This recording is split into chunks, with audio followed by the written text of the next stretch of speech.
بسم اللہ الرحمن الرحیم۔ معزز خواتین و حضرات، السلام علیکم ورحمۃ اللہ وبرکاتہ۔ یہ گوشہ نشین معین کمالی آپ کی خدمت میں گوشہ کمال کی نشست نمبر 387 یعنی 387 کے ساتھ آپ کی خدمت میں ایک بار پھر حاضر ہے۔ ہمارا آج کا موضوع ہے بے موسم پھل۔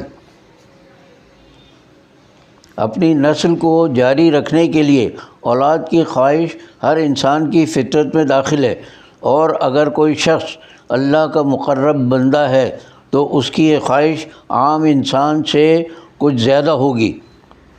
اللہ کے نیک بندے اپنے ارد گرد پھیلی ہوئی برائیوں پر نہ صرف دل ہی دل میں کڑتے ہیں بلکہ زبان اور عمل کے ذریعے انہیں مٹانے کی ہر ممکن کوشش بھی کرتے ہیں۔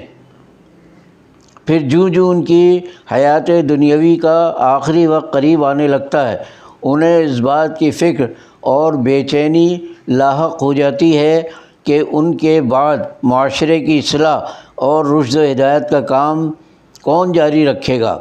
اللہ کے صالح بندے صاحب اولاد ہوں تو ان کے لیے راہ راست پر چلنے اور دوسروں کو اپنے ساتھ چلانے کی دعا کرتے ہیں، اور اگر وہ اولاد کی نعمت سے محروم ہو تو صرف بیٹے کی نہیں بلکہ نیک بیٹے کی تمنا کرتے ہیں جو بعد میں بھی ان کا مشن جاری رکھ سکے۔ وہ اللہ کا ایک ایسا ہی اطاعت شعار اور عبادت گزار بندہ تھا۔ اس کی عمر عزیز 70 سال سے تجاوز کر چکی تھی۔ لکڑیاں کاٹ کر ان سے روزمرہ ضروریات کی اشیاء بنانا اس کے حصول رزق کا ذریعہ تھا۔ بڑھئی کے سخت اور محنت و مشقت کے پیشے نے اسے وقت سے پہلے ہی لاغر و کمزور کر دیا تھا۔ اس کے بالوں میں سفیدی آ گئی تھی، بیوی بانجھ تھی، اولاد کے تمام ظاہری اسباب معدوم تھے، لیکن وہ اپنے رب سے مایوس نہیں تھا جو اسباب کو پیدا کرنے اور بغیر اسباب کے بھی معجزے برپا کرنے پر قادر ہے۔ اس نیک دل نیک خو بزرگ کے خاندان میں عمران اور حینا کا ایک اور جوڑا بے اولاد تھا۔ یہ دونوں بھی نہایت متقی اور پرہیزگار تھے۔ حینا نے بارگاہ رب العزت میں گڑ گڑا کر دعا کی کہ اس کے گھر لڑکی پیدا ہو یا لڑکا، وہ اسے ہیکل سلیمانی کی نذر کر دے گی۔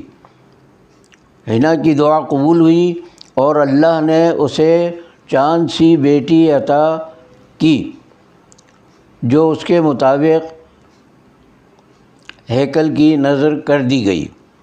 بیٹی کی پیدائش سے قبل عمران کا انتقال ہو چکا تھا، اس لیے ہیکل سلیمانی کے نگرانوں کے درمیان یہ اختلاف پیدا ہو گیا کہ نومولود کس کی کفالت میں پرورش پائے۔ بزرگ بڑھئی اس لڑکی کا خالو تھا، چنانچہ قرہ فال اس کے نام نکلا۔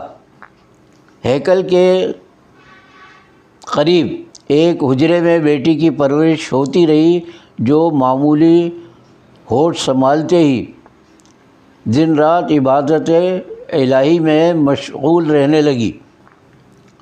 خالو کو جب کبھی اس کے حجرے میں آنا ہوتا تو وہاں بے موسم پھل دیکھ کر حیران رہ جاتے۔ اس دور میں دور دراز سے تازہ اور بے موسم پھل کا حصول ممکن ہی نہیں تھا۔ ایک روز بزرگ ترخان یعنی بڑھئی سے برداشت نہ ہو سکا اور پوچھ بیٹھے، بیٹی یہ پھل تمہارے پاس کہاں سے آتے ہیں؟